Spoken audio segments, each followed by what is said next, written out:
All right, Tuesday night on the Krueger Show. Raj is in the house. We got a lot to get to, and let's get it. Let's get it right here.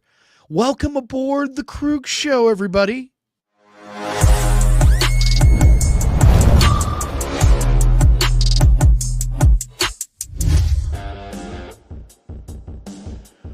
Off and running on a Tuesday night. Hope everybody's having a good night. Welcome. May 13th, 2025, 7:39 West Coast, 10:39 back east. Welcome to the Krueger Show, brought to you by Pig and a Pickle, the best barbecue in all of Northern California. Check them out. They're in Emeryville. They're in Corte Madera. They're open 7 days a week from 11 a.m. till 8 p.m. or until they run out, and they do run out. So get there early, get some brisket chili. Tell them that Krug sent you. We're also brought to you by Mancini's. Quick shout out to our sponsor, Mancini's Sleep World. Their huge Memorial Day sale is now live through June the 9th. You can save up to $1,200 on select adjustable mattresses. Plus, they're throwing an extra 10% off with you using our promo code KRUG10. So if you've been thinking about upgrading your bed, now's the time. Just make sure you jump on it before June the 9th. Make sure you use KRUG10 at the checkout at any Mancini's location or online at sleepworld.com. And thanks to Mancini's for being a proud sponsor of the Krueger Show. We're loving our Mancini's bed. It's phenomenal. Go in there, tell them you're a big Krueger Show fan, and you're going to save a bundle. All right. Raj, good to see you, man. How are you? You got that Warrior hat on for one more night, huh? Yeah, well, it's over tomorrow. I'm good. It's been busy, working a lot, but I'm good. Hyped for tomorrow, schedule released. Season's kind of around the corner, but yeah, I'm doing good. I hope you're doing good. Yeah, I've got this, ridiculous cough that I haven't been able to shake, and I've been vitamin C, and I may have had it for weeks and weeks and weeks. I haven't been able to shake this cough.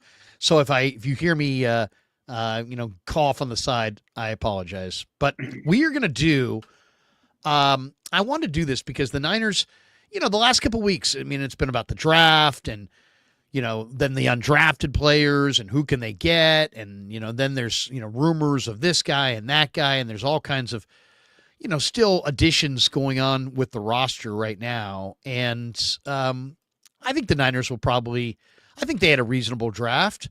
I think they had a decent after the draft. I would have liked them to see them be more active in that undrafted free agent market. But nonetheless, I feel pretty good about what they got done. I think there's some impact players in all three phases of the game. There's been some impact coaches added as well. So I thought we would start off tonight's stream with kind of an impact draft, rookie impact draft. But it doesn't have to necessarily be rookies. It could be rookies or anybody who wasn't here last year. And we'll just go back and forth. Maybe we'll pick, maybe 8 to 10 guys each that we believe will make the biggest impact. We'll start with the biggest impact and move down. So we've kind of discussed this a little bit. I know you've said Robert Saleh is a favorite of yours. So I would imagine he's going to be at or near the top of your list. But we have a bunch of new people here. There's, you've got Robert Saleh. You've got Gus Bradley coming in. You've got some new coaches. You obviously have some free agents, not big name guys, but DeMarcus Robinson, DJ Humphries, Luke Farrell, Mac Jones, Andre Dillard, Nicholas Petit-Frere, Ross Dwelly, Isaiah Hodgins, just on the offensive side of the ball. On the defensive side of the ball, Trey Brown, Luke Gifford, Richie Grant, Jason Pinnock, Dallas Flowers, Saron Neal, just to name a few. And then, of course, there's all the rookies, both drafted and undrafted. So there's options, and why don't we just jump right in? Biggest impact offseason additions. And we'll see how many we can get. We'll try to go for, 10 each roughly. What do you think? Who's number one? Number one, it. I've been saying it all offseason. He's got to be top of my chart. It's got to be Big Bob, Robert Saleh. He's back, the defense coordinator. Last year, the defense was horrible. Sorensen was just horrible. He was terrible. And I think we finally got a good defense coordinator. And as you saw, the theme of this draft was defense. So I feel like he's got to be at the top. Like, to me, he's my number one impact maker. I've said it so many times, Larry. he's the biggest acquisition that the 49ers got this offseason. Like, they got some good players, they got some good draft picks, but let's be real. They needed to make that change. Sorensen was nothing. You know, they've had some good DCs, you know, right, with Robert himself, and then, you know, D'Amico. After that, they just kind of been floundering. You know, Steve Wilkes and Kyle obviously just didn't work the way they wanted it to, and then they were kind of looking for that big guy, and they got Big Bob back, and I think that's going to make a huge difference because the players believe in him, and I think, you know, he's here to prove himself. You know, he didn't have a good run as a head coach, but I think he wants to prove that he is a damn good defensive coordinator. So he's got to be at the top of my list. That's my number one. All right. So, and we won't double up. Well, you know, if you go with Saleh, I will, you know, I can't go with Saleh. So, I like that. I like that thinking though. And I do think a really good coach can impact things significantly. And so I'm going to go with the second pick. I'm going to go with Brant Boyer. I was very impressed by Brant Boyer the other day when we went down to minicamp. The guy's a 10-year linebacker, tough as hell, lives for special teams, is really, really passionate about it, and there's an edge to him. You know, if there was one thing I think the 49ers need more of, you know, because there's a lot of people that cover the Niners who don't cover the league. So their porthole to the NFL is the Niners. And if it's not Niners centric, they don't necessarily see it.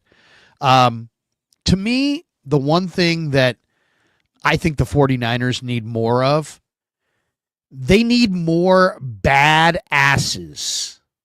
This is a rough fucking sport played by rough guys.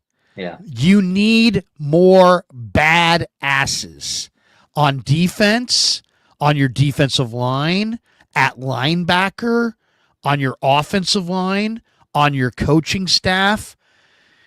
Brian Schneider was a hell of a nice guy. Nice guys finish last. I don't need nice guys.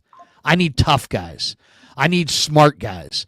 I need guys that are going to be so freaking pissed off about the coverage that they're going to put a finger in somebody's chest at halftime and tell them what the hell's going on. You know what I mean? This is that there's a little football can be too confrontational. Football can be too personal, too volatile. The Niners are on the other end of the spectrum. They're not volatile enough. You don't feel danger in their locker room. You don't feel like you're around a bunch of guys who could kill you. You feel like you're around a bunch of nice guys. That's fine, but you got to have some other guys in the room. You got to have some badasses. You got to have some Greenlaws. And I look at Brant Boyer, and my thought is badass. He's kind of a badass. You know what I mean? He's kind of tough, and he's got a real high standard for what he expects, and I'm sure he likes physicality, and he looks like a guy, you know, who could put up, you know, 315 right now on the bench and just start throwing it around. He looks kind of like a bad A. And to me, Raj, the Niners need some glass cutters. They need some Charles Haley. They need some nasty. They need some Aldon Smith. They need some Justin Smith. They need some nasty. They need some Ahmad Brooks. There's a lot of nice guys.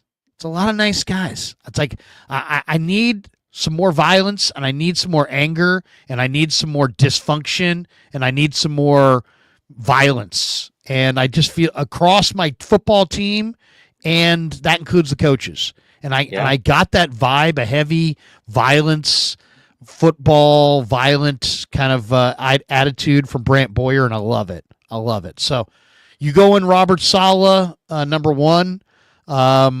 Somebody, I think Damon Bruce the other day described him as a younger looking Telly Savalas, which is a great one. You know, that's a great comparison for Saleh. And he is a good looking guy. But I mean, Saleh's a pretty nice guy too. I mean, I'm not saying that he can't get nasty and sound guys out, but I'm looking for a little bit of nasty. Do you hear me when I say that? I mean, I'm not saying the Niners are a bunch of pussies. I'm not saying that. No, they were soft last year, Larry. But I'm not going to call football players soft. I mean, you're not either. We're not really calling them soft in the grand scheme of things. No. Compared to other teams, correct. I want to see more nasty. I want to see, and Brian Schneider was a hell of a nice guy. He kind of reminded me of a guy who could be like a really great varsity football coach at a high school. You know what I mean? But he comes across as a really nice guy. I don't want a really nice guy. I'm tired of really nice guys. Really nice guys finish 6-11. I want some guys who are pricks. I want some guys who are jerks. I want some guys who are going to tell the players that they're fucked up. I want some guys to tell the media that we're fucked up. I want some guys who are going to let it fly and live on the edge. Let's get back to, I mean, Jim Harbaugh was a little too much on the edge, but I feel like this whole regime, we're not quite enough on the edge. We're a little too comfortable. We're a little too convenient. Our room is a little filled with too many nice guys. We don't have anybody who's really an ass kicker. We don't have anybody who's truly a prick bastard who tells people off and fights guys in the hallway. We have guys who are more functional, and guys like Juice and CMC who smile and they look like they could be Abercrombie and Fitch models. Enough of that. Let's get some nasty back. It's football, and I think Brant Boyer is the tip of the sphere on that one, and I love his addition. Yeah, he's number 2. A good one. He was definitely on my list. He's a good one, and if you look at the free agents this offseason, a lot of it was special teams, so they revamped that whole unit. So I think that was good. Also, look, one of the biggest decisions, he came right in, got rid of Tabor Pepper. Like, everybody was shook. He got rid of the long snapper. He's not afraid to make decisions. And you're right. It kind of goes along with Robert Saleh. All gas, no brakes. He's bringing in attitude. And I think that's what they needed on the defense was attitude adjustment. Speaking of that, my next pick is the draft pick, the top draft pick they got. First round pick, Mykel Williams.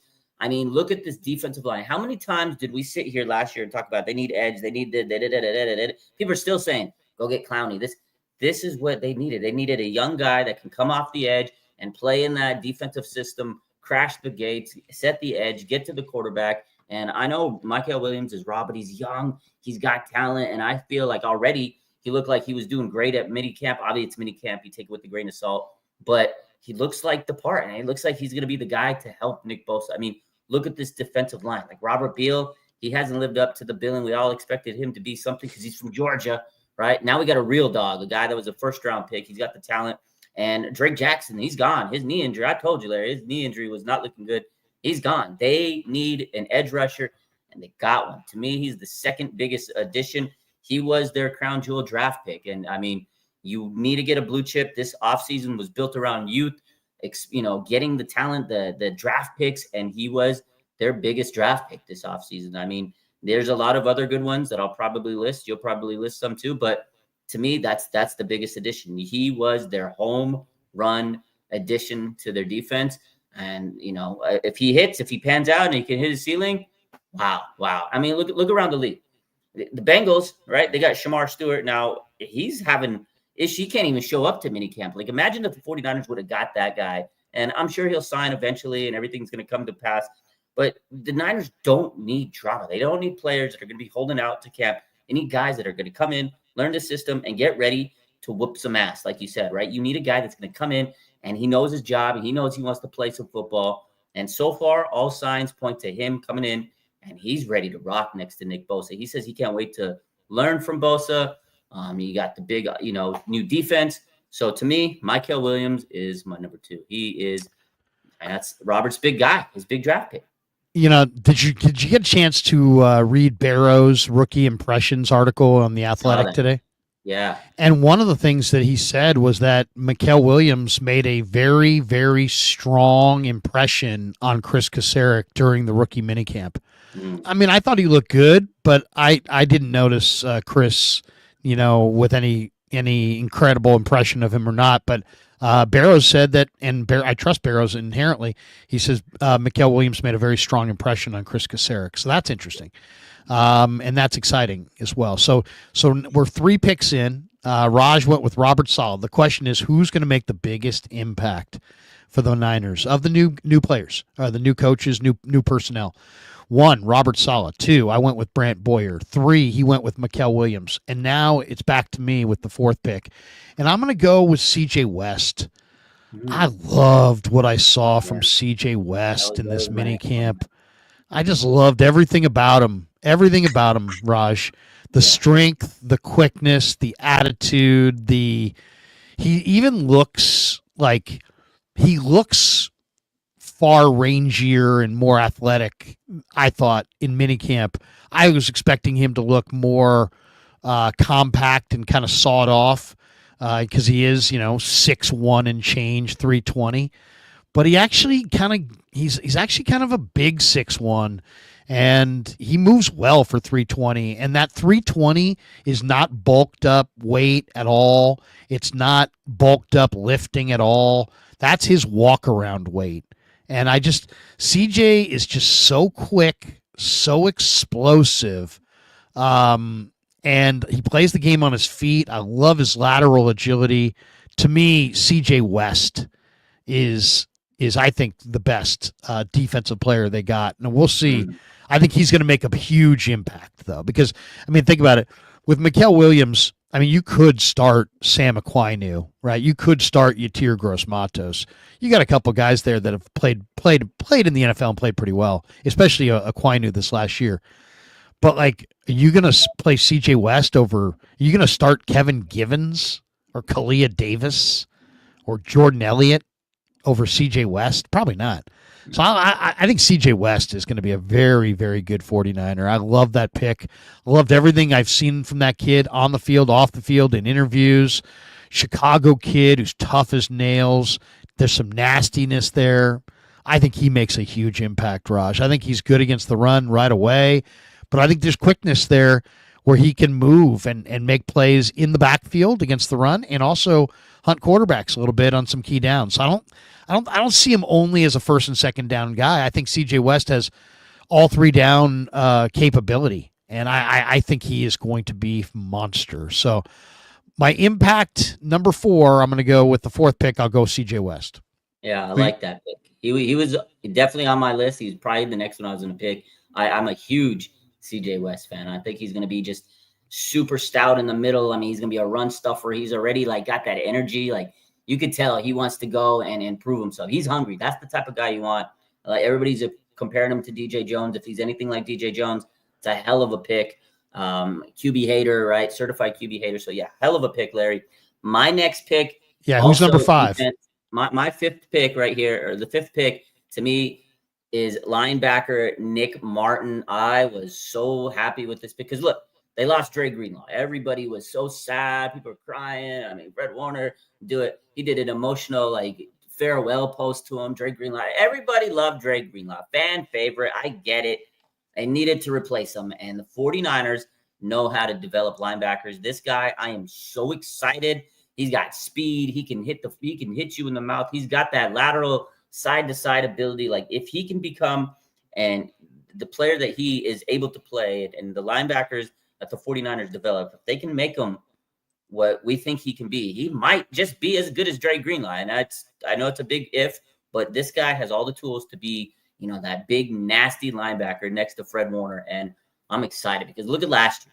You got Devondre Campbell because, the injury, and that fell apart in their face. It was like egg in the face. It was horrible. Now the Niners got an absolute dog in Nick Martin. I'm excited. ESPN, they listed him as one of the biggest, one of the rookies to make a big impact this season. They talked about how he has electric speed. He's fearless on every snap. He had some pass rush instincts in 2023 with 6 sacks. He had 140 tackles in 2023, which was the most by any Oklahoma player since 1984. This guy, when he's healthy and he's ready to rock, he's going to be an absolute machine on the field next to Fred. We'll take some pressure off of Fred. Last year, Fred was playing with a fractured ankle. Give him some help. We talk about Nick Bosa needs some help on the line. Fred Warner needs some damn help. He's out there playing like Superman.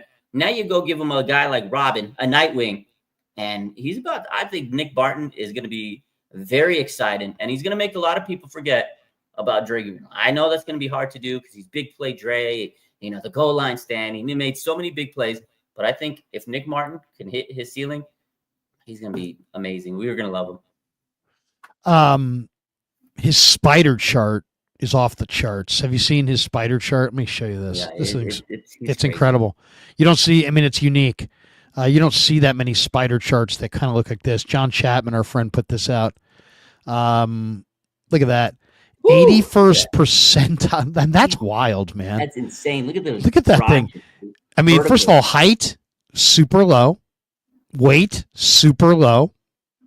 Hand size, super low. But bench press, 81st percentile. That's broad insane. Jump, 81st percentile. Vertical jump, 86th percentile. 40-yard dash, almost 90th percentile, 89th. 10-yard split, 87th percentile.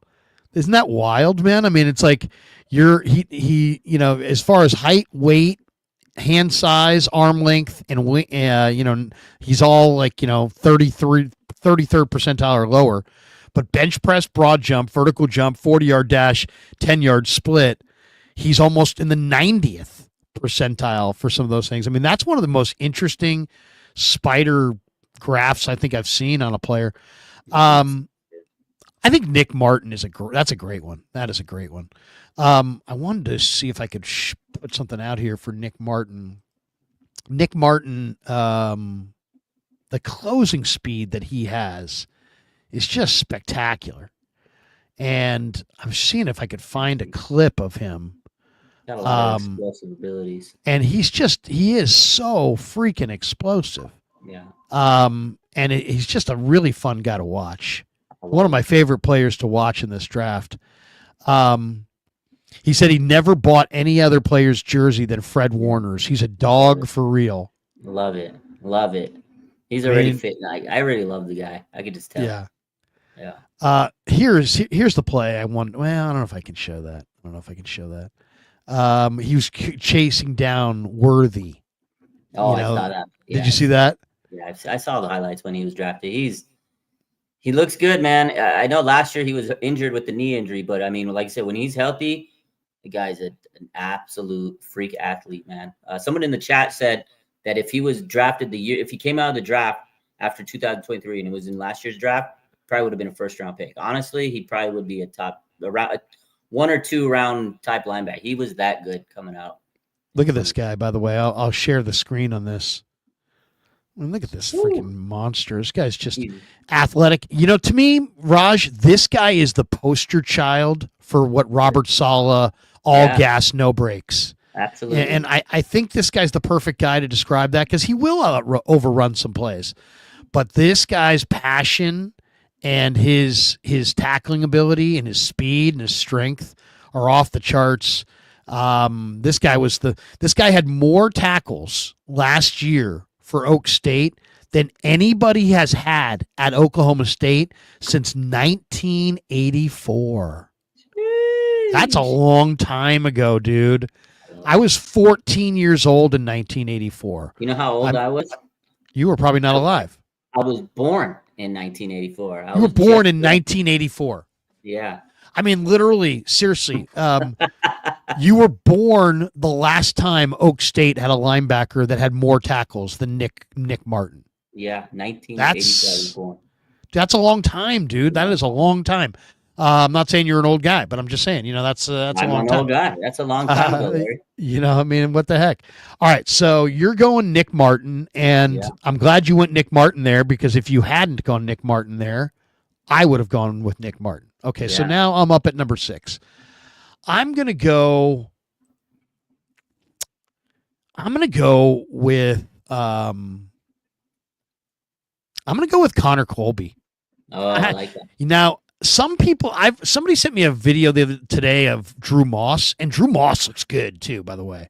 I got to be honest, Drew Moss, Raj, looks good.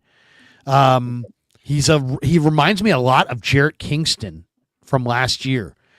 And I thought he looked pretty good in the minicamp. I thought him and Connor Colby, but Connor Colby made 50 starts at Iowa. And Matt Miller, the ESPN draft guru, when the Niners took him on the clock on Saturday of the draft, day 3, in the 7th round, he said, hey, this is a perfect scheme fit. And he's like, you know what?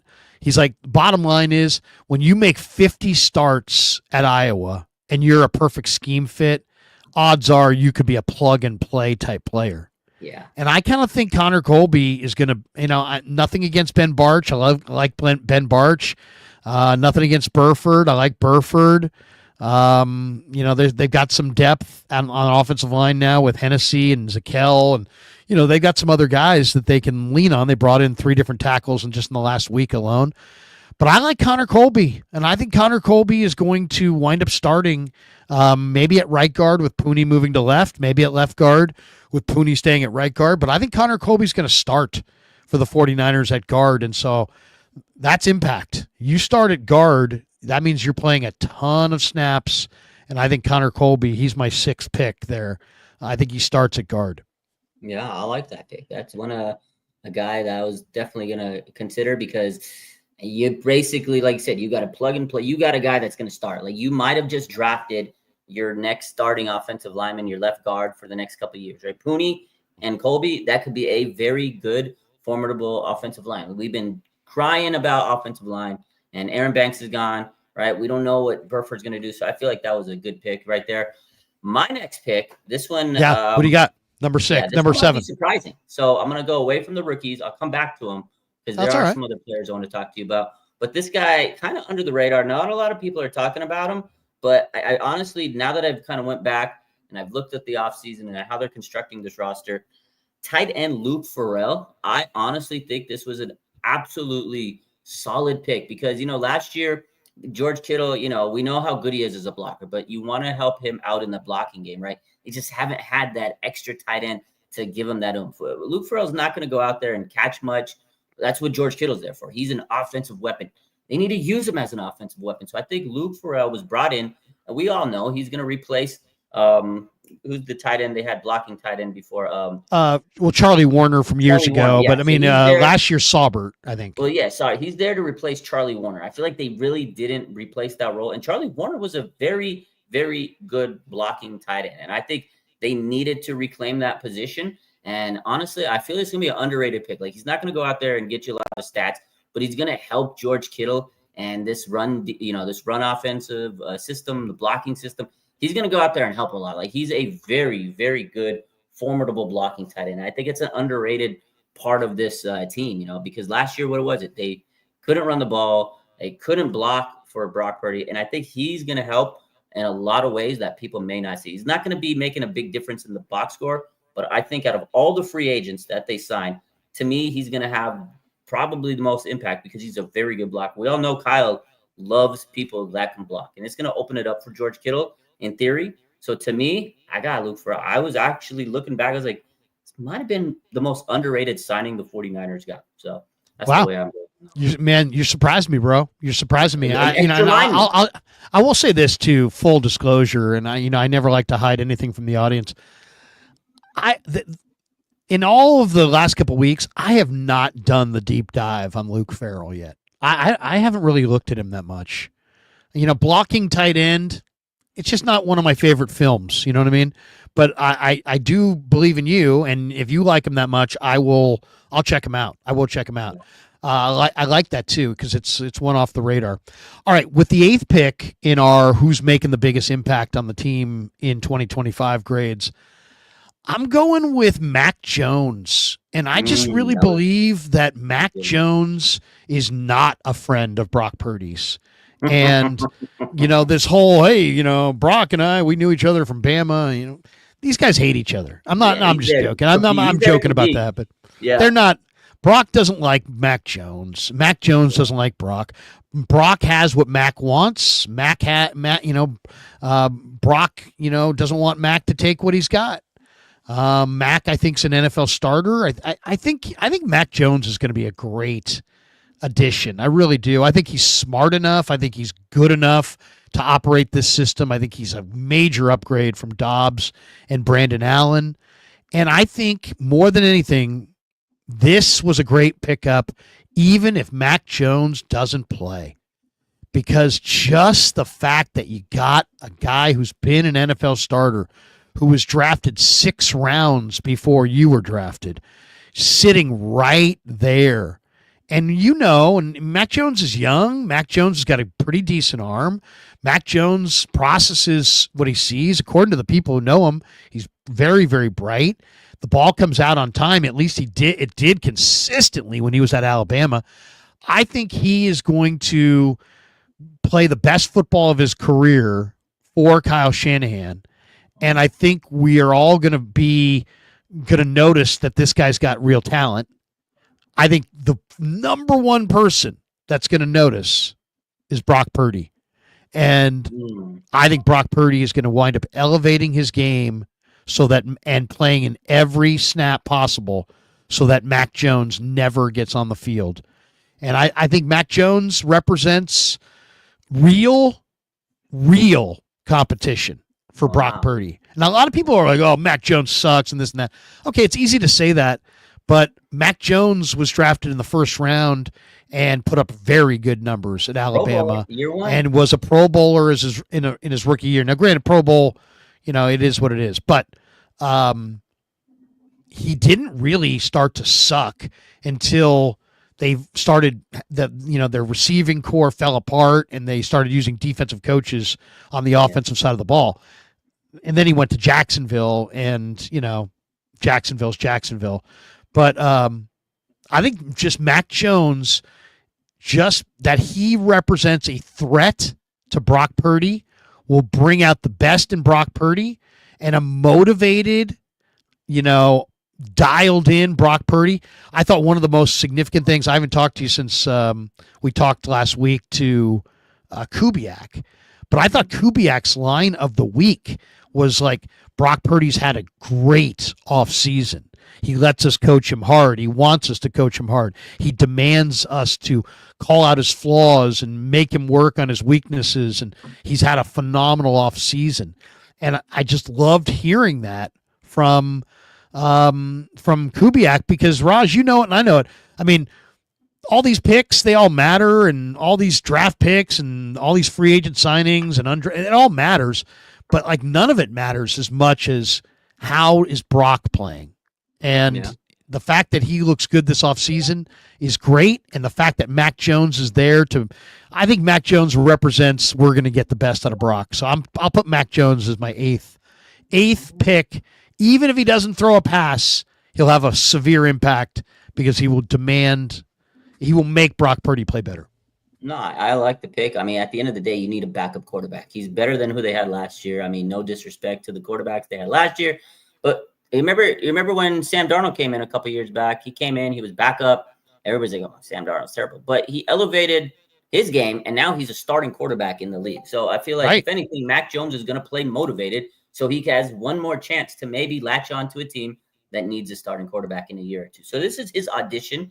He's going to go out there and kill it in training camp. He's going to put some pressure on Brock. And I hate to say it, but the 49ers have a lot of injury history. We hope that Brock doesn't get hurt, but you just can't predict the future. You don't know what's going to happen. NFL is a tough sport, and you need a serviceable backup quarterback. The 49ers made because of the Niners, there's a whole rule over the last couple of years, right? The dress three quarterback rule, all that stuff. So I think they needed a serviceable backup. So I don't hate the pick. I like the pick, Larry. Now, do I think he's going to really put a lot of fierce, competition out there? According to most people out there, they're going to look at you, Larry, and say, you silly, that's a bad take. But I think it's a bold pick, and I like it. My pick at this spot here is, this one's simple for me, because what did the 49ers do in offense? They focus on the run game. Last year, their offense fell apart because CMC was out, right? And then Isaac Guerrero came in at some point because Jordan Mason got hurt. So then you're down to your rookie running back. And Guerrero was good, but he's also young. He's inexperienced. You need to make sure you have depth. We talk about depth at every position. Running back, to me, is the position where they need so much depth, because every year they go through running backs like nobody's business. And we all pray. We all hope Christian McCaffrey is going to be healthy. He says he's healthy. He looks healthy. We all want him to be comeback player of the year. We want to repeat 2023, but you never know. He's got a lot of miles on the leg. So to me, The next big impact player was Jordan James, running back out of Oregon. He's Frank Gore stamp of approval. This guy's a burnt, like he's not going to burn you with speed, but he can just go through the tackles. He gets hit and he keeps running. This is a gritty, just tough as nails running back, and they need a guy that can move the pile, take the hits, keep the rock moving, short yardage, boom, get you a couple of long runs. We need a guy that's just a dog at running back, and you never know. Red zone was bad. Maybe you give him a couple carries in that red zone in the goal line, and he can get a touchdown. I don't know. So to me, running back was a position they absolutely needed to nail. And I think Jordan James is going to have a huge impact on this team because you never know what's going to happen. Is Isaac Grano going to be able to play a lot? Is he going to be banged up? Is Christian McCaffrey going to be banged up? You need depth at running back. And Jordan James, to me, is that guy. It's a good call. It's a good call. He made a nice catch in the minicamp. I thought Corey Kiner looked really good too, but I'll leave Kiner off the list. My number 10 pick here for biggest impact, I'm going with this guy, not Todd McShay, but Upton Stout. And here's McShay talking about Upton Stout. Pretty good stuff here. A lot of picks from McShay's podcast. Here's a little clip on McShay on the McShay Show talking about Niners corner Upton Stout in the third round. San Francisco. Boy, they had a lot of picks. You can count them while I talk for a second. Okay. Michael Williams, absolutely loved that pick. I think when you look at Michael and the traits that you're betting on, for starters, he's a great run defender, like right now. He walks into the league, he's going to be great, setting the edge, long, strong, hard to move, locates the ball, keeps blockers up. He's a really good run defender, and he's got the traits when he's not dealing with an ankle injury, and then when he gets there in San Francisco, and he's like, I can't think of two or three other better than Nick Bosa, and Nick Bosa's commitment to the pass rush and like commitment to the game and every little nutrition, all of it. He's a lunatic, and I love lunatics, right? Yeah. So I can't think of a much better spot for him to be in. So that was a home run pick. Alfred Collins is a good player. A little early for me, but you bring him in and right away, like he's going to be stout versus the run. He's going to help. That defensive line was threatened for the first time in a long time that it wasn't going to be the baddest bunch of dudes on the block. Yeah. And this is going to help get him right back there soon. Nick Martin. Early. Love the player, by the way. I think I was higher on him than most people in early. Yeah. Early. Really early. Collins was a little bit early, but I understand that pick. Nick Martin, I don't get that pick. But watch him go out and have 120 tackles, you know? Upton Stout is one of my favorites. Slot cornerback. He's glue. He's glue. I don't care what PFF says. Like, there's no corner that gives up less separation one-on-one. But yeah, he's a slot, but he's a damn good player. But they already have a slot, is what I'm saying. Oh, I had him right there at 101. Great value. Great value. I agree with you. But again, it's a position that I didn't really see as a need. Two other names I want to throw out to you. Jordan James. Love that pick. He's pass protection's a sore, but his run skills are not that far off of RJ Harvey. Yeah. Okay, so like in a rotation with McCaffrey. You know they're going to get the most of them, too. I love that he ended up there. And at some point, like maybe McCaffrey misses a game or two, however it works, this guy will step in. Right. And he's not, no one's McCaffrey, but they're not going to have this like, oh my gosh, we're done. No, he's going to get 80, 85 yards. And then Curtis Rourke, you little son of a gun. Could you have wound up in a better spot as a 20? Did you hear about his knee, by the way? No. He played the entire season on a torn ACL. Yeah, of course he did. Anyway, good stuff there from McShay. He likes Upton Stout. Kuiper liked Upton Stout. I thought Upton Stout, and it's funny, I mentioned Barrows. Barrows did a little breakdown for The Athletic, and he said about Upton Stout, he said, that he oozes confidence and solidly built. I'll say this. My takeaway from the minicamp was, man, this guy at 5'8" and whatever he weighs looks just explosive as hell. This is one of the most explosive moving young corners I've seen. 21 reps at 225, tied Tyler Booker. How about that? Tyler Booker and Upton Stout have the same number of reps on the bench. That's crazy. So I'm going Upton Stout. Raj, Upton Stout. We'll go 12 each. Oh, we'll go 12 picks. You're up with number 11 right now. I like the pick. I love that pick. That was going to be my next one. So we're right on sync. My next pick. So this was a free agent signing about a week ago, and I had a couple other picks. I was looking. I was like, maybe that guy. But listen, the 49ers absolutely needed to add some beef on the O-line, and last week they made a few signings. And the guy that stuck out to me is Andre Dillard, offensive tackle, right? He played on the Eagles before. Yeah. He's an intriguing pick. He's 29. Obviously, Colt McKivitz and Trent Williams are going to be your starting tackles. But now they have options. They signed actually 3 tackles this offseason. But to me, out of all the guys they signed, I feel like Dillard has probably the best chance. He's, to actually maybe be the swing tackle. Maybe if there's an injury to Colton or Trent, he could slide in and, bridge the gap for a little bit, because who knows? Right, Trent, he's getting up there. He's missed a few games over the last couple of seasons, unfortunately. Last year, Jalen Moore was that guy, and he filled in pretty well. He earned himself a big contract with the Chiefs. He's starting now, so they definitely need tackle depth. You don't know what's going to happen with, injuries and stuff. The offensive line is a tough position. Like, if you can go through the whole year, play all 17 games, more power to you, but you're going to need depth. You need a swing tackle. And I was really happy that they brought in some guys, because everybody was so mad during the draft. You didn't get offensive line. Oh, my God. We talked about Zach Moss. We talked about Connor Colby. But they actually went out and got 3 tackles to add to the depth. Now, are they all going to make the roster? Who the hell knows? Are they going to make the practice squad? Maybe.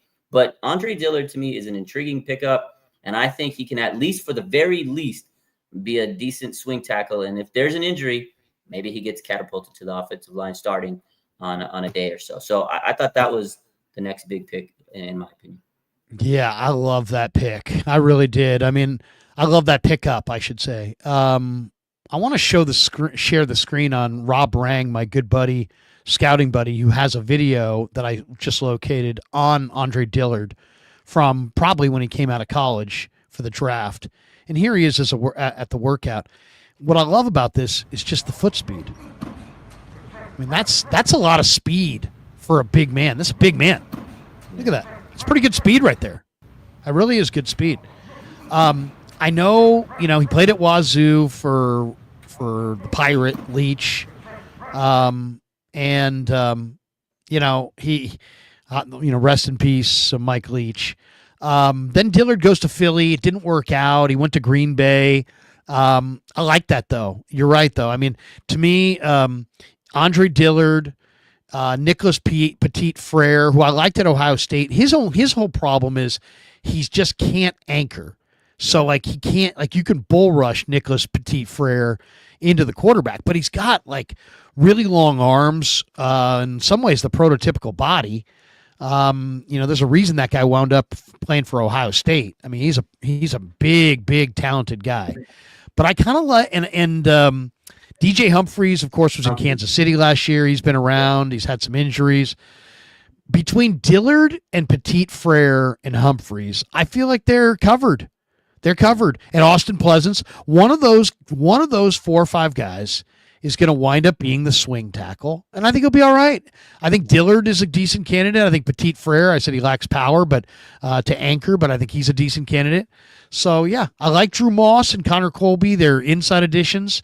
They didn't get a tackle, but then they went out and added 3 guys who can compete. So that's a good one. I'm going to finish up with the 12th pick in this draft. There's a lot of different names out there that I was thinking of for the 12th one. But who do I want to go with? I think I'm going to go with Jordan Watkins. Okay. The receiver from Ole Miss. I just think Jordan Watkins, don't overthink this.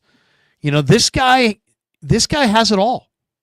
And I remember saying that about a month and a half into the draft process, when I saw that he was listed as an undrafted free agent, I'm like, there's no way this guy's going undrafted. He played in the SEC. He had the biggest individual game of any receiver all season in an SEC game against SEC competition. He's got the measurables. Guy's got legit 4.37 speed. He's not weak. We're not talking about Jacob Cowing. This guy's 200 pounds. Yeah. You know, Jacob Cowing's 170. I like Jacob Cowing, but he's 170. Yeah. This guy's 200 pounds. 200 pounds, and he runs 4.37. He's a good route runner. He knows what he's doing. This guy has explosive burst at the top of the stem. He gets separation down the field. Jordan Watkins is a talent. I think he's got an ability to separate that's better than Jawan Jennings, better than Ricky Pearsall, better than Demarcus Robinson, better than Isaiah Hodgins. I think this guy is going to be a really, really pleasant surprise. I know people watched him and were like, I don't know. And people were projecting him in the 6th, 7th round. The Niners took him in the 4th round. Oh, it's a reach and this and that.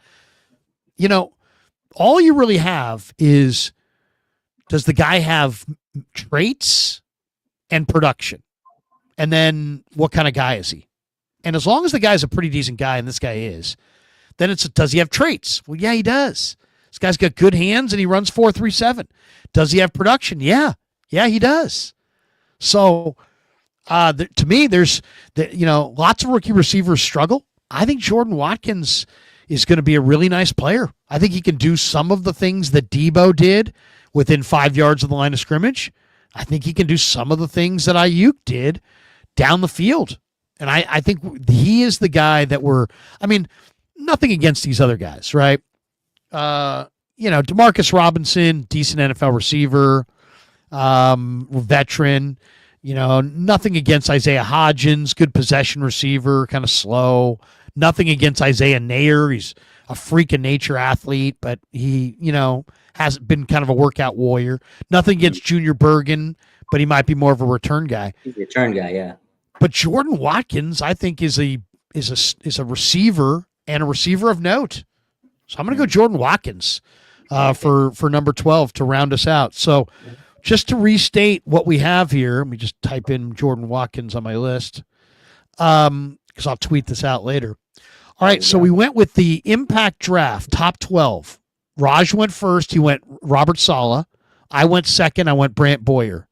Raj went third. He went Mikael Williams. I went fourth. I went C.J. West. Okay. Raj went fifth. He went Nick Martin. I went sixth. I went Connor Colby. Raj went 7 with Luke Farrell. I went 8 with Mac Jones. He went 9 with Jordan James. I went 10 with Upton Stout. He went 11 with Andre Dillard. I went 12 with Jordan Watkins. Wow. I kind of think that was a pretty good little exercise right there. That was fun. That was probably the most fun exercise we've done in a while. That was good. I know. We haven't done one like that in a while. Okay, couple more thoughts before. Shout out Kev, man. Got to give Kev. Yeah, Kev. We got Kev with a good idea. How about that? Mastermind. He's the mastermind. Yeah, exactly. He's got a giant light bulb attached to his brain. That guy's smart, man. That's right. That's right. It's amazing what a little financial stake in the thing will do to somebody's ability to think. All right, let's talk about Gabe Davis. Niners, according to Coach Yak, Niners flew Gabe Davis across the country and flew him in for a workout. And there's a lot of buzz out of New York that the Giants would like to have him. Joe Shane and Brian Daboll were in Buffalo when he was there, so they know him.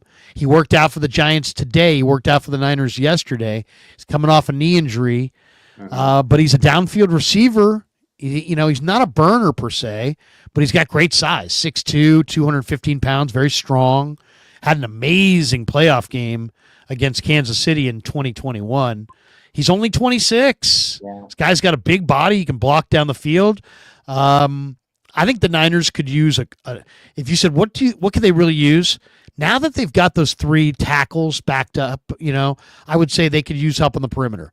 One more corner. Asante Samuel Jr. would be ideal. One more receiver. I'd be really thrilled with Romeo Doubs, but I'd be happy with Gabe Davis. And there's probably another handful of guys that I'd be happy with as well. But if they could get one more, with Ayuk out for who knows how long, that's a concern. A little bit of a concern about some of their young corners like Luter. Are they going to come into, are they going to blossom? To me, if they could add that one corner and one receiver, I'd really like it. A lot of talk about Gabe Davis. John Feliciano tweeted out, Gabe Davis is the perfect fit for the Niners. And then I tweeted out, hey, John knows. And then John's like, hey, Krueger, what are you sucking up to me? And I said, no. Come on, Big John. Come on the show. But I'm a big John Feliciano fan, and John's smart. He knows, and I totally agree with him when he says that he thinks he's the perfect fit. He thinks Gabe Davis is the perfect fit for the Niners passing game. What do you think? You think the Niners can get Gabe Davis over the New York Giants? Should they? Do you like the idea of adding him? Yeah, John knows ball. I think if it's going to come down to a bidding war, Niners aren't going to do it. We know that they're not dropping tons of money this offseason. They did add Demarcus Robinson this offseason, right? But the problem is he might, we don't know yet, they're still debating, and he might get suspended a few games because of a DUI. They're looking for a receiver to bridge the gap between the time the season starts and when Brandon Ayuk comes back, because we don't know exactly when he's coming back. Gabe Davis, good player, 27 years old. But the only issue with him, Larry, and I don't think if the Niners are going to get into a bidding war, I don't think they do, because he tore his meniscus last year. His left knee tore meniscus in November. It's about a 6-month recovery. So he's in the middle of recovering and rehabbing. He's up front. Jordan Schultz also confirmed, Lombardi confirmed after Coach Yak had dropped the news on the weekend.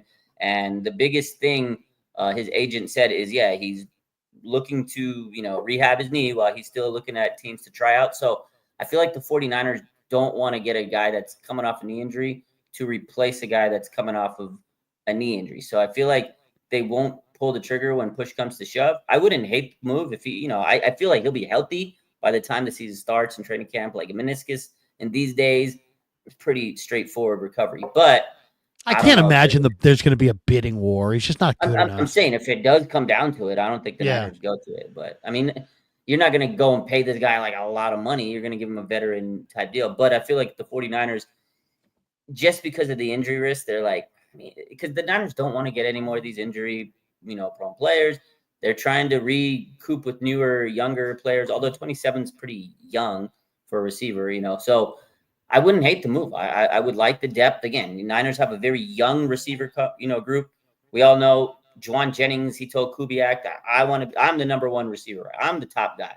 He's gunning for the top, right? So other than Jennings, you have Ricky Purcell, year 2. Is he going to take that leap? We don't know. Jacob Cowing, is he even going to get playing time this year? You talked about Jordan Watkins. Where's he going to be in the mix? They got a slew of young guys that could be practice squad players.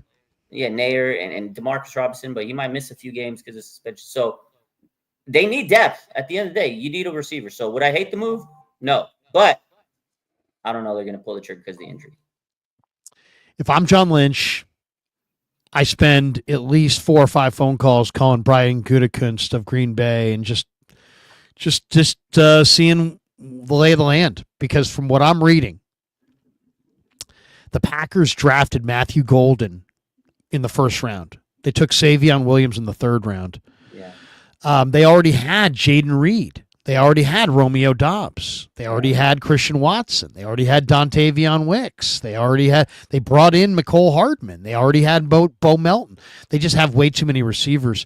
And today I read an article saying that Jaden Reed is complaining to the head coach about the pecking order of the wide receiving core. And this has been an ongoing kind of issue in Green Bay.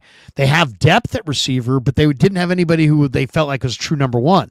So for the first time in years, they invested their 1st-round pick in a receiver and their 3rd-round pick in a receiver. But now you got Jaden Reed going, hey, I thought I was the number 1 receiver. And Romeo Doubs like, hey, man, what about me? And Christian Watson's like, hey, when I get healthy, what about me? So I just look at that situation. Doubs, Golden, Reed, Savion Williams, Christian Watson, Dontavion Wicks, McCole Hardman, Bo Melton. That's 8 starting receivers. And even if Watson's hurt, that's 7.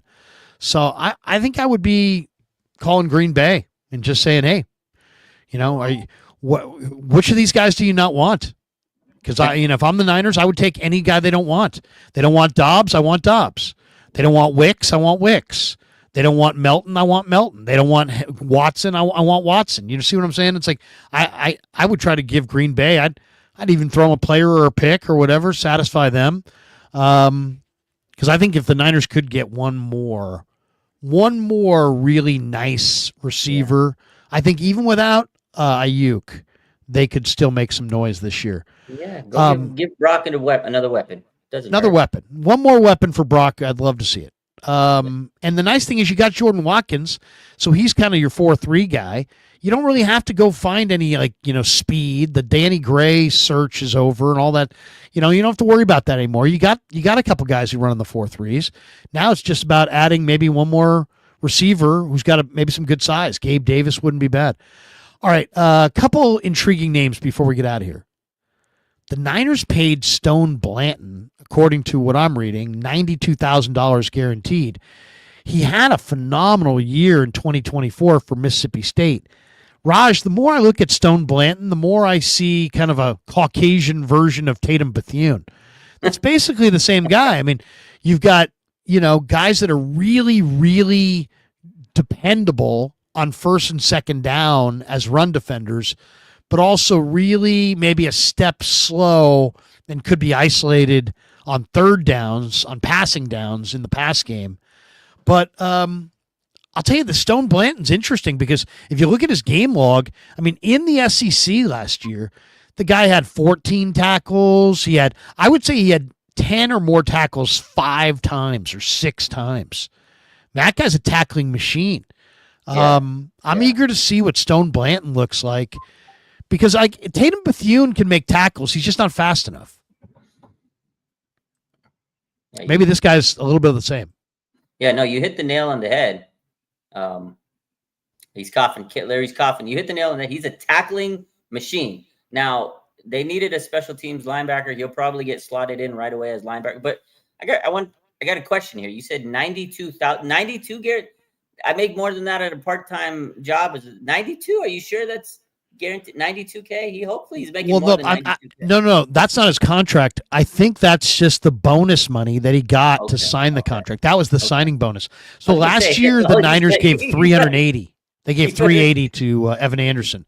This year the Niners, if there was one thing I didn't like about the Niners offseason, I didn't like the fact that they went cheapo in the undrafted free agent market. I thought that was very stupid.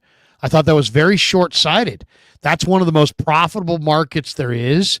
That's not a lot of money. If you don't want to sign free agents in March, fine.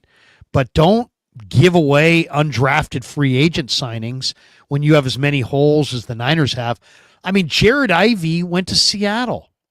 I mean, why are you letting Seattle grab a 280-pound defensive end when you need a 280-pound defensive end? And you were the worst team in your division. So I just kind of wish – I understand there was a belt tightening. I wish they had been smarter about their belt tightening. To me, it's not smart to not spend in the undrafted market. That's the most burgeoning, fruitful market there is. And you should always – the money you – it's like NBA second-round picks. Do I want a second-round pick in the NBA? Yeah.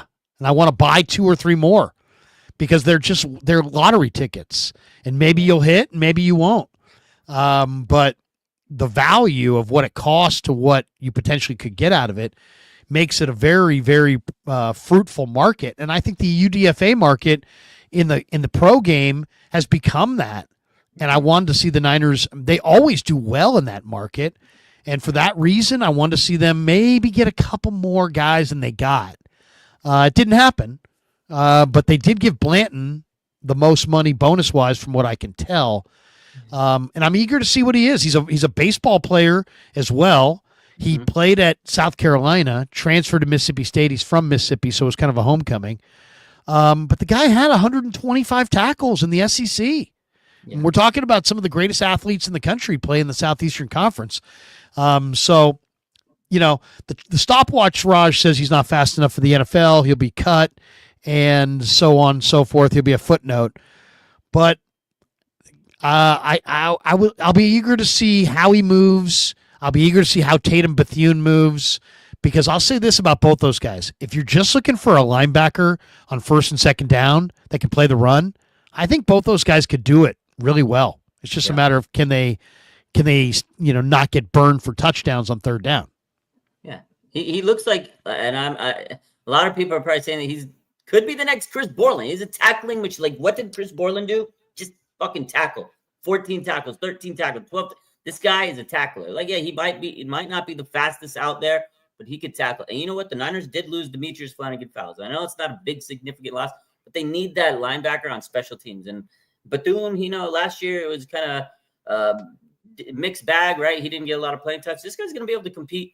And at the very least, he can be your special teams linebacker, right? And hey, Demetrius Flanagan-Fowles hung around this team for a long time. If this guy really goes out there and works hard and shows what he can do, he might carve a name for himself in the special teams department. And real quick, touching on the UDFAs, I think they would have, I would have loved to see him sign a little bit more, but it tells me they were happy with their draft picks. They drafted 11 guys, and also you got to think about, they had guys from last year, the futures contracts.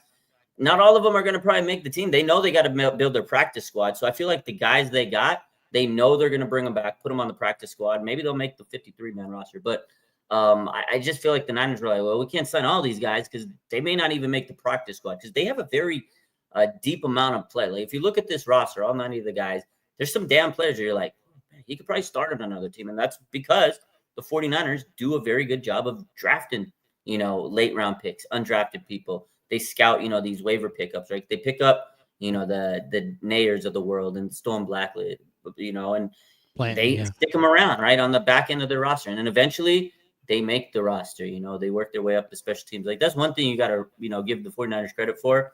Even in a bad year, they are pretty good at developing its like late round talent. These guys that, just latch onto a team last minute and they become starters. So they've done a good job over the years. So I would have liked to see more, but I think it tells me they were very happy with who they drafted. They didn't make any trades in the draft. Like, everybody expected them, trade back, trade up, move this. They kept all their draft picks and they drafted every single one of them. So we'll see how it goes. One of the things that Raj mentioned there was that about Chris Borland. Yeah. Chris Borland was, I think, a 5th-round pick, maybe by the Niners. He played 1 year, then he retired. Yeah.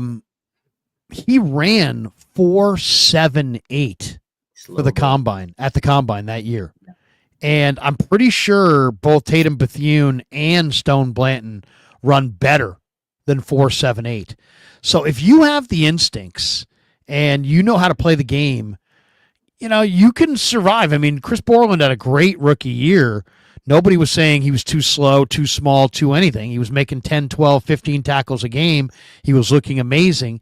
Yeah. Tatum Bethune and this guy Stone Blanton have a little bit of Borland in them. They're not. I'm not saying they're 4.7, 4.8 linebackers. They're probably close to high 4.6s, but they have instincts. They have instincts, and they can really play the run and make tackles. So that's an interesting one to follow. Yeah. Couple last things. Today, the 49ers signed a corner named Derrick Canteen. Do you have a thought on Derrick Canteen? He didn't run a great 40 time, but he's an interesting guy. Guy played in a couple different spots. He played at Georgia Southern. He played for Vatech. He played for the Hokies. And so today the Niners signed the defensive back Derrick Canteen to a 3-year contract. And to make room, they waived safety Quindell Johnson. They're saying that Canteen made a nice impression during the rookie minicamp. He was a redshirt senior who played 1 season at Cincinnati to finish. Before that, he played at Vatech, and before that, he played 3 years at Georgia Southern. He's 5'11", 197. The vertical was 30.5 with 30.5 inches, which is really bad. Shows lack of lower body explosiveness, which is never good for a DB. It didn't say that he ran a 40. One report said Canteen had a 4.54 40. He did have a lot of. He was a very productive interceptor of the football. He had 9. He played a bunch. He played 197 snaps in the slot this year. and that for Cincinnati. He also played 265 in the career in the box, 63 at free safety, 9 coming out wide at corner. So he's played all over the place. He's not a burner, but it sounds like he's got good ball skills and can get his hand on the football. What'd you think of the announcement they signed Canteen today? Yeah, I wasn't like, oh my God, it wasn't a Super Bowl type move. I mean, obviously, like I said, he's jumped around. He's been in college for a long time. Pretty good at intercepting. You know, he had a high amount, but to me, it's just a glorified camp body. I don't even think he'll make the practice squad. But I mean, they got depth. But this is the thing. They got a lot of cornerback depth. There's going to be competition. And I think it's good for training camp and moving forward. You know, unfortunately, they probably are going to sign him for training camp. And if he can't make his, name known and kind of separate himself from the pack, he's not going to make the team. And he probably won't make practice squad. Because, again, we just talked about all the UDFAs. There's so much talent on this roster that I don't know if he's going to be able to make that. But here's the thing with 49ers. If they have you on your team, if you've worked out for them, at some point, they might bring you back later down the line because they got you on speed dial. And, you know, like the Jordan Matthews of the world, they'll call them down a couple months down the season, you know, and you got to keep an eye on these guys at some point because down the line, you never know if they'll call them up and maybe throw them on the practice squad. But, you know, decent off-season type signing. I'm not overly like, oh, my God, Canteen, but it's camp body to me. Three quick hitters on the way out. Receiver that is more intriguing to you this month or in this summer, I should say. Tariq Owens, Isaiah Nair. I go Isaiah Nair. I've heard a lot of good stuff about him. You saw him, right? I saw him. I looks like Randy Moss. That's what they're saying. That's the word on the street, according to Brer. But here's the thing: I want Tariq Owens to be on this team because he's got the pedigree, right? The Nepo baby, whatever you want to call him. But I think Nair might be the guy. If I got to choose, I'm going Nair. Nair did have the highlight of rookie minicamp, and he's got a Randy Moss build. There's no question. All right, last one. Or here we go. I got two more here. Kenny Almendarez or Jake Moody? Kenny the kicker. Give me Kenny the kicker. I can't wait for this competition. Did you see him? I did. He's 250 pounds. He's a big boy. He's a big boy. I didn't see him kicking, but I saw him standing there, and he's a 250-pound kicker. I'll say this. I mean, the guy had a really good year. And 27 of 29 on field goals, 46 of 47 on PATs. He won the Lou Groza Award as the top kicker in the country. I wanted to see them bring in a veteran like a Nick Folk, but you know what? If they feel like either Moody or Almendarez can do the job, I'm okay with that. You get the Lou Groza Award winner. You got a kicker that you drafted in the 3rd round a couple of years ago. All right, fine. You got a couple worthy contestants. Let's see them, fight it out in July and August and let the best man win. And hopefully somebody emerges with some consistency. I will say this, though. I don't want to give Jake any. I want this to be an absolutely even competition. Yeah, like I don't want, the way these things work.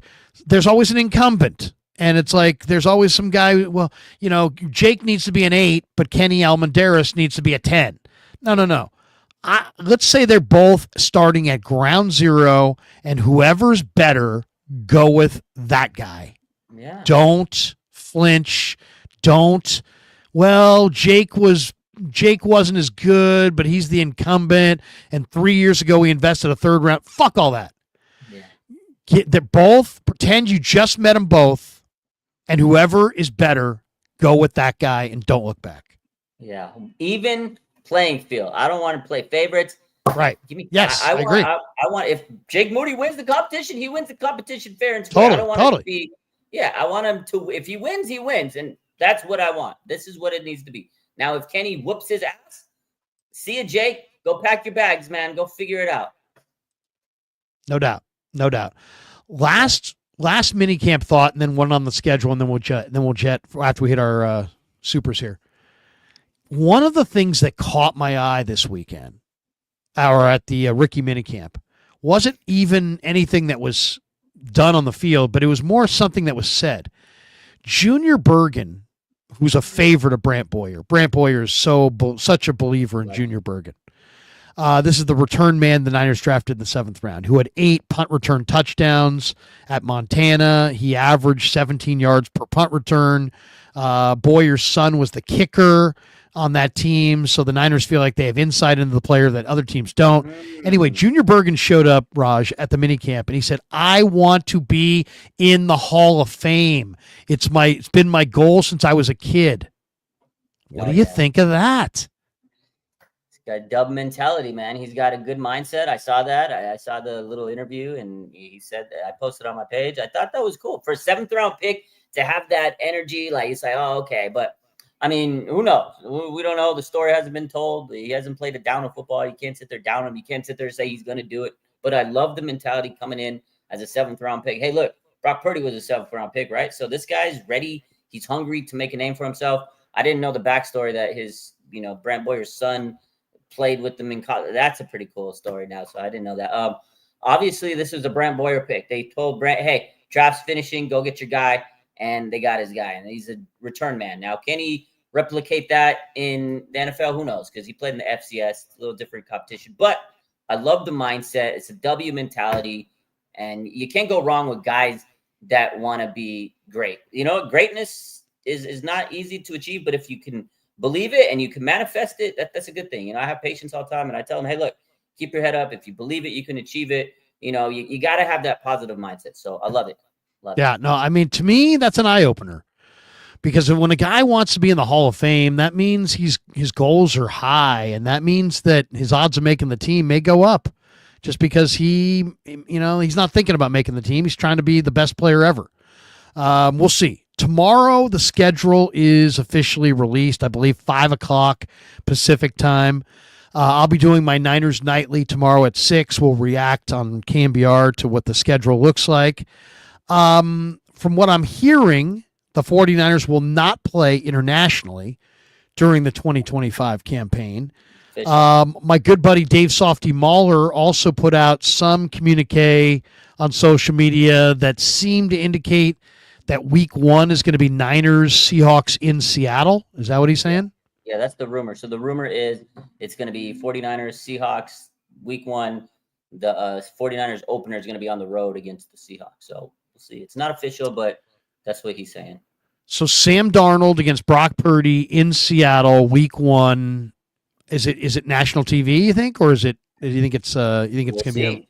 We'll see. I mean, I would love to see that on TV, but the Niners won 6 games last year, so it's going to be hard pressed for them to get a lot of TV games. But I will say this: I predict the 49ers are going to get about 3 primetime games. Maybe if they're better, they can flex them down the season. But there's still a big draw. You still got Kittle, you still got Bosa, you still got Fred Warner.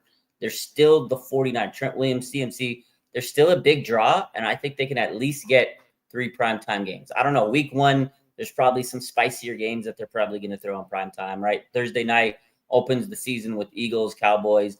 I feel like there's going to be a couple spicier games that week, but I still think the Niners are they're a big enough draw that they're going to get at least 3. Here's Niners.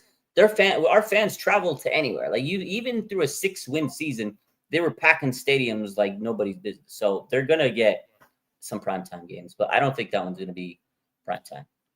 So our friend Kyle Madsen for Niners Wire has an article out on the web right now predicting 5 primetime games on the Niners schedule. This is what he's predicting. He's predicting Niners Seattle is going to be a primetime game. He thinks Niners Bears could wind up being a primetime game. That'll be interesting. Up and coming Bears. Niners Texans. Brock Purdy against C.J. Stroud. D'Amico Ryans against his former team. That one could be. That could be national TV. Yeah. 49ers at the New York Giants, they think could be national TV. Just simply because that would be a gigantic TV big market. Deal. I mean, you got the iconic Niners and and then you got a New York Giants team. 2 of the last 3 meetings between the Giants and the Niners have come on national TV. One was a Thursday night, one was a Monday night. So I could see that. And then the last one he says is Niners at Tampa. He thinks that could be a national TV game. So that would mean the Niners would play national TV on the road at Tampa, national TV on the road against the Giants, national TV on the road against the Texans, and I guess the only two national TV home games would be Bears and Seahawks. What are you looking for tomorrow? Is there a certain angle on the I mean, last year the 49ers were minus 37 in rest days or something, day disadvantage over a 4-month season, to have like 41 fewer rest days than the Ravens had collectively was just criminal. And Raj, I mean, I don't care if people want to say, Krug, it's sour grapes. It's not sour grapes. I'm just describing what happened last year. Last year was just too much adversity for the 49ers. They had adversity coming off the Super Bowl. They had major, the most adversity with the schedule. The Niners played 4 teams coming off a bye last year. They had the worst rest disadvantage in the history of NFL schedule making. And to me, that, the short off season, the losing the Super Bowl, and then you mix in Ricky gets shot, the tragedies that hit the franchise and some of the players, the injury factor, the evaporation of CMC, Ayuk, and Debo. You put all those things together, it adds to 6-11. I think that's, I do not believe for a second that the schedule last year didn't have a huge impact on things. It absolutely did. Now, the good news is the Niners have the easiest strength of schedule of any team in the entire league this year by percentage. But we're going to find out what it looks like on paper starting tomorrow night at 5:00. What are you looking for in the schedule release? Is there a particular, are you counting national TV games? Are you looking for that rest advantage / disadvantage? What are you looking for when it comes out? Yeah, no, that's a good question. And I think the rest disparity was a huge factor. Obviously, last year, the team was injured. There was just you named all the factors, Larry. So I'm not going to sit there and rehash it. But rest disparity to me is huge. I feel like I'm looking for the 49ers not to have a lot of Thursday night football games. Those are an absolute killer to any team. I hate Thursday night football games. I think they'll have one.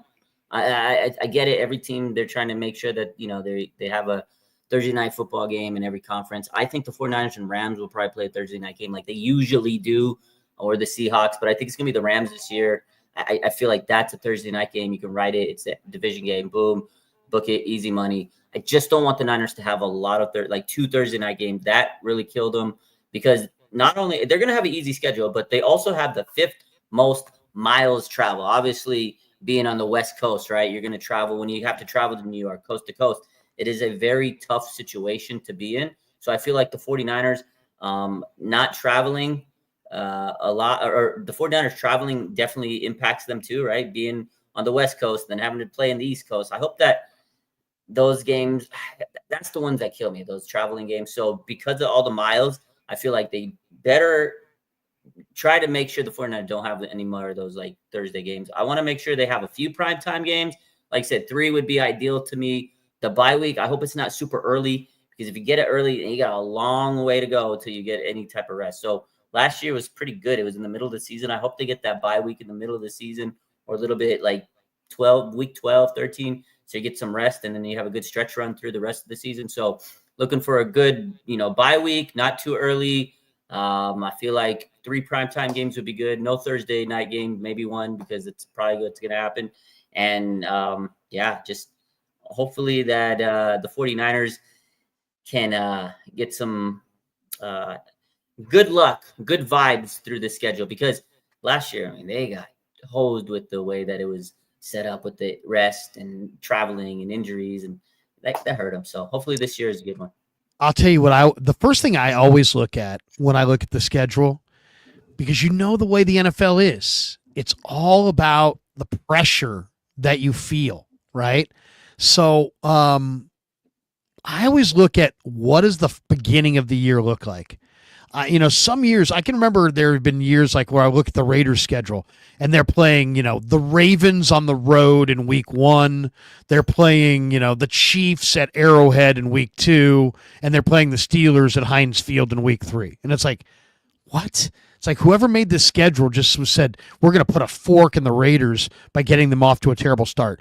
I like to see at least one early season game that is an easily winnable game, just because, you don't, it's hard sometimes in September. And if you don't get that first win, or I always like to look at the first month of the schedule. Maybe like a team's got one winnable game and they just don't play well in like week 1 and they lose that winnable game. And then all of a sudden there's 3 games that are all tough and they lose them all. And before we're even at October, they're 0-4 and the season's done and the playoffs are done. So to me, I always look at September, and I always look at, for the Niners, December road games in terrible weather or September road games in Florida.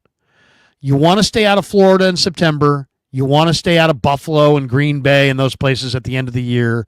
Other than that, I look for the first month of the year. Is there somebody gives you a winnable game? Like last year when the Niners had the Patriots, I was like, oh, that's a winnable game. And sure enough, they needed it. I mean, they absolutely had to have that game. So there you go.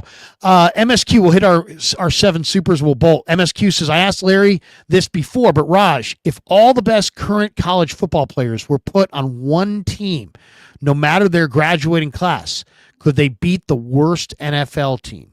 What do you think? I'd say yes. I'd say, yeah, the best of the best, the top number 1 picks, the top 32 picks, you put them on a team, as long as they have the right coach, I think they should be able to beat the worst group of NFL. Yeah, they should do that. Yeah, heck yeah. I mean, think of it this way. How many guys are there on a football team? Okay, you got 53 guys on the roster. If you could have all of the best players in the draft, so let's say the top 100 picks go in the first 3 rounds. Yeah. If you got all top 100 on one team, yes, that team would win games. Now, they might not win week 1, but once that team played together for 5, 6, 7, 8 weeks, and you had 100 players, I mean, it would be a young team that would make mistakes early, but when that team started to blossom, the talent, nobody even has anywhere close to that number of premier picks on their team. And you're giving one team all the best players in a particular year of college football. They'd be young, but they'd be talented, and eventually they'd win. Ultimately, it would come down to the quarterback. You have to find a quarterback. Quarterback's a big thing. There's a reason why people trade multiple first-round picks for play. Those guys matter. Like, you get all the best first-round. I don't know. I'd say that. I know it's just, the NFL players, they're already seasoned. Listen, you get the best talent. It's too many. Against the worst players in the league. You kidding me? Yeah. I mean, just look at it this way. The worst team in football, maybe it's the Carolina Panthers. On that team, there's probably no more than 7 or 8 first-round picks, same number of second-round picks, and the same number of third-round picks at the most. In this scenario, you're getting 30 first-round picks. In this scenario, you're following up your 30 first-round picks with 30 second-round picks. So, yeah, no, I definitely think that team could win. MSQ says, and sorry, Larry, for second billing you a couple weeks ago. LOL. Never a problem. L. Kurtz says, if the season fails, goodbye, Kyle and John. I don't think so. I would say if the season fails, then they would go into next season on the hot seat. But I think there's no scenario at all where John Lynch and Kyle Shanahan are not back in 2026 with the Niners. I don't know if they win 2 games next season with this easy schedule. We just said easy schedule, right? Easiest strength schedule. If you win 2, 3 expect games, that? You're cooked. I respect the take. If the season fails, it depends. You got to really define think so? the fail. You got to define the fail. If it's like a massive, absolute fail, and there's like no injuries, nothing like substantial happens to this team, because last year was a complete crash. You had deaths on players' family. You had guy got shot, like you said. It was an absolute, completely disaster. If none of that stuff happens this year, it's regular season. You go through a regular season with the worst or the easiest schedule, and you win like less than 6 games. We might have to talk about that next year later. Dominic Sena says Campbell was nasty. No nasty. We need ruthless aggression. Yeah, I mean, Devondre Campbell was slow as molasses. And he just had a hard time coming to grips with his mortality as a player, and he just kept verbally getting more and more angry as the weeks went on. I literally said it to Raj or somebody else on a live stream like 3 weeks before he imploded. I'm like, somebody better get him the hell out of the room pretty fast because it is going south. I mean, this guy was dropping F-bombs in his locker, and he was just mad. He was just mad at the world. And it's like everybody in the Niner kingdom knew, fans, media, everybody, that when Greenlaw got healthy, the job was his. Everybody seemed to know that except for Devondre Campbell, who just seemed to be completely shocked by the revelation that he would be benched for Dre Greenlaw. It's like, bro, you didn't know that coming in? I mean, I've seriously got to question his agent and how he prepped him. Anthony Catania's in the house. And, of course, Anthony's one of our sponsors as well. Sharp Corner Sports Cards and Collectibles down along the Monterey Peninsula in Pacific Grove, California. Check them out. One of our sponsors. We love Anthony Catania. They're at 205 Cypress Avenue in Pacific Grove, California on the Monterey Peninsula. Give Anthony a call for all your sports cards and collectible needs. 831-521-5264. Anthony says this 49er team will be very fun to watch. I kind of agree with Anthony there, Raj. I kind of like the young up-and-coming Niners. I like the young and up-and-coming part of the team. You know what I mean? Like some years there's tons of pressure when the Warriors had KD and, and it's like they're better teams. I'm not saying this is going to be the greatest Niner team of all time, but I'm really, really excited about this year for the exact same reason that Anthony is. When you have this much young talent, some of these guys are going to blossom into stars, and it's going to be fun to watch. And we got a front center seat for it. You'll be right at camp. I'll be at camp. There's going to be some hot days in Santa Clara. And Raj, man, I'm looking forward to those days. We're going to be on the sidelines. I'm going to be sweating. You're going to be sweating. We're going to be talking ball. We're going to be watching guys kind of emerge right before our eyes. And I agree with Anthony. I think it's going to be a ton of fun. MSQ says Raj went from what the fuck to solid signing when it comes to Luke Farrell. Well, you know what? Here's the bottom line. A lot of people, when they saw the terms of that contract, were like, what? Why? For a blocking tight end? I don't get it. Raj is just stating that, he did, and I admitted that I still haven't watched, but Raj, since the signing, went and took the time and watched him, and now you have a new perspective on him. Yeah, so I think, isn't that pretty much it?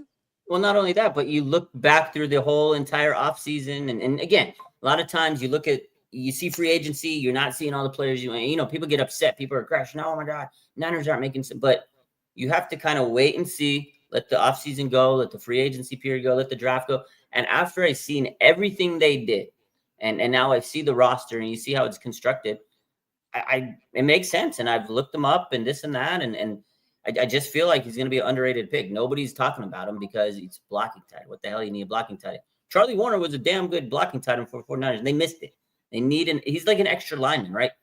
What did the 49ers need? They need help in blocking in the offensive line. So the more you can do, the better. And that to me was a solid. Looking back at it, yeah. And I know it's hindsight's 2020, but looking back, yeah, I can admit I was wrong. I mean, look at it this way. I mean, forget wrong. I mean, nobody knew. I never heard of the guy. Never heard of the guy when he got signed by the Niners. I think I know pretty much about the NFL. I've been following the draft for years. I've been following the league for 25, 30 years. I'd never heard of the guy. So I'm not, nobody should be banging on Raj. As far as this goes, though, as far as the real value of Farrell, the real value is you have one of the best receiving tight ends in the game in George Kittle. And without Ayuk and without Debo, it's going to be imperative that he gets out in the pattern. But you can't get him out in the pattern if you can't protect your quarterback. And, the one thing that was funny, we saw Mikael Williams yucking it up with George Kittle. And it's like George Kittle is probably thrilled that the Niners have Mikael Williams because Mikael Williams kicks the crap out of tight ends. He destroys tight ends. And so I think what the Niners are hoping is, hey, look, as Kittle gets older, let's get him off the line of scrimmage. Let's get him away from the Mikael Williamses that exist in this league. Let's not have him battle at the line of scrimmage with these 260-pound monsters. And let's get him out in the route a little bit more. And how do we do that? You play some 12 personnel, you use Luke Farrell as a blocking tight end, and you use George a little bit more as a receiver. And I think that's probably win-win, and I'm sure Brock's excited about that as well. All right, last one, JC Mania. The Niners are all gas, no breaks with it. These NFL teams better get in where they fit in because this season the Niners are going to dog walk they ass from post to post, live from coast to coast. You know what I mean? You got to say it like Jacob Fatu, Larry. I know you don't know who Jacob Fatu is, but he did it. He wrote this as a wrestling promo. There's a guy in the WWE. His name is Jacob Fatu. He's the Samoan werewolf, and this is like his promo. So he's the U.S. champ. I'm going to read it for you. He says, the Niners are on gas, no breaks with it. These NFL teams better get it where they fit in because the season, the Niners are going to dog walk their ass from post to post, live from coast to coast. You know what I mean? Nice. Blowing out everybody's eardrums. Yeah. All right, that's going to do it for us. Thanks to Pig and a Pickle for being the title sponsor of the Krueger Show. Thanks to Mancini's. Thanks to Sharp Corner, Sports Cards, and Collectibles. The links are in the description for all of our sponsors. Thanks to all of our sponsors. Shop our sponsors. Support our sponsors. They mean an awful lot to us. We appreciate every single one of them. Thanks to all of you. Thanks to Raj. Raj, what do you got cooking tomorrow, man? Another big day on the grind. It's a big day, right? You'll be, schedule release day is a major day for you and for all Niner content creators. Tell people what what you're gonna have cooking. Probably stuff releases throughout the day on the IG, huh? Yeah, if there's news about schedule, we're gonna drop it. We're gonna drop the schedule. We'll talk about it. We'll drop your predictions. We'll do a post about that. We'll go live. We'll talk about what are you excited about this season? So we do it every year. But yeah, just like everybody else that's gonna be talking about the schedule, we're gonna do it. And we're going to ask everybody, what games are you excited about? All that stuff, record predictions, just like everybody else. So I'm excited. Tomorrow night, the Warriors get it done, or do they come crash and burn and the season ends in Minneapolis? Honestly. It's wraps, man. Season's over. If they had Wardell, it'd be another story. But, it is what it is. They won a series. You hang your hat on that. It was a tough year, but it's over. No doubt. It's over. They need a miracle. They need a miracle. That does it for us. Thanks to Raj. Thanks to all of you. Thanks to our sponsors. Have a great night. Peace. Yeah, never met a man I've been scared of. Careful.